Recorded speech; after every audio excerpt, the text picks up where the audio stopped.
Saya Grace Juliana, Prodi Pendidikan Matematika semester 6 IKIP PGRI Pontianak. Di sini saya akan membahaskan model pembelajaran berbasis web e-learning. Saya akan membahaskan 3. Yang pertama, definisi model pembelajaran web e-learning. Yang kedua, saya akan membahaskan tentang langkah-langkah model pembelajaran web e-learning. Yang ketiga, saya akan membahaskan kelebihan dan kekurangan model pembelajaran web e-learning. Di sini kita akan mengetahui terlebih dahulu apa itu model pembelajaran berbasis web e-learning.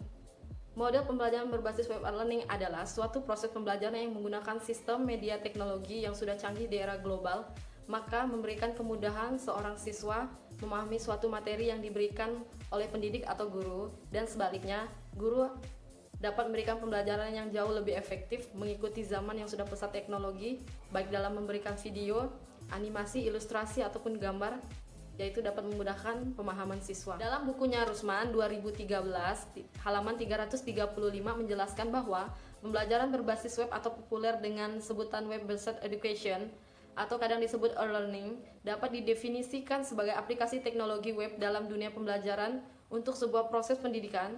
Secara sederhana dapat dikatakan bahwa semua pembelajaran dilakukan dengan memanfaatkan teknologi internet, dan selama proses pembelajaran dirasakan terjadi oleh mengikutinya, maka kegiatan itu dapat disebutkan sebagai pembelajaran berbasis web. Selanjutnya saya akan membahaskan tentang langkah-langkah model pembelajaran berbasis web atau e-learning. Sebagai model pembelajaran berbasis web e-learning dapat berjalan, maka ada tahap atau langkah yang harus dilakukan seorang pendidik kepada peserta didiknya, yaitu pertama, guru menyiapkan bahan pembelajaran berbasis elektronik. Yang kedua, siswa menggunakan komputer masing-masing mengakses bahan pembelajaran. Yang ketiga, siswa mengakses sumber lain yang menunjang dari internet. Yang keempat, siswa dapat berdiskusi dalam panel elektronik.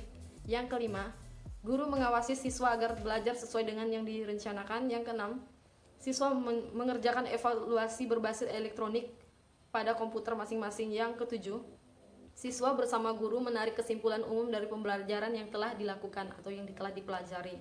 Selanjutnya saya akan membahaskan kelebihan dan kekurangan model pembelajaran berbasis web atau e-learning. Model pembelajaran berbasis web atau e-learning juga mempunyai kelebihan tersendiri. Yang pertama yaitu tersedianya fasilitas moderating, di mana pendidikan dan peserta didik dapat berkomunikasi secara langsung melalui fasilitas internet secara reguler atau kapan saja kegiatan komunikasi itu dilakukan tanpa dibatasi oleh jarak, tempat, dan waktu. Yang kedua, pendidik dan peserta didik dapat menggunakan bahan ajar atau petunjuk belajar yang terstruktur dan terjadwal melalui internet, sehingga keduanya bisa saling menilai sampai berapa jauh bahan ajar yang dipelajari. Yang ketiga, peserta didik dapat belajar dan mereview bahan pembelajaran setiap saat dan di mana saja kalau diperlukan, mengingat bahan ajar tersimpan di komputer atau di data komputer. Yang keempat, bila peserta didik memerlukan tambahan informasi yang berkaitan dengan bahan yang dipelajari, ia dapat melakukan akses internet secara mudah. Yang kelima, baik pendidik maupun peserta didik dapat melakukan diskusi melalui internet yang dapat diikuti jumlah peserta yang banyak, sehingga ilmu pengetahuan dan wawasan yang lebih luas tanpa dibatasi. Yang keenam, berubahnya peran peserta didik dari yang biasanya pasif menjadi aktif dan lebih mandiri. Yang ketujuh, relatif lebih efisien, misalnya bagi mereka yang tinggal jauh dari perguruan tinggi atau sekolah konvensional. Walaupun demikian, pemanfaatan internet untuk pembelajaran atau e-learning juga tidak terlepas dari segala kekurangan. Yang pertama kekurangannya yaitu adalah kurangnya interaktif antara pendidik dan peserta didik, atau bahkan antara sesama peserta didik itu sendiri. Kurangnya interaksi ini bisa memperlambat terbentuknya values dalam proses pembelajaran. Yang kedua, kecenderungan mengabaikan aspek akademik atau aspek sosial, dan sebaliknya mendorong tumbuhnya aspek bisnis atau komersial. Yang kedua, cenderungnya mengabaikan aspek akademik atau aspek sosial, dan sebaliknya mendorong tumbuhnya aspek bisnis atau komersial.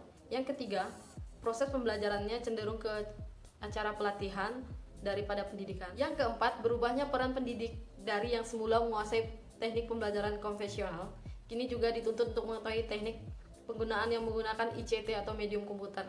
Yang kelima, peserta didik yang tidak mempunyai motivasi belajar yang tinggi cenderung gagal atau tidak memahami pembelajaran.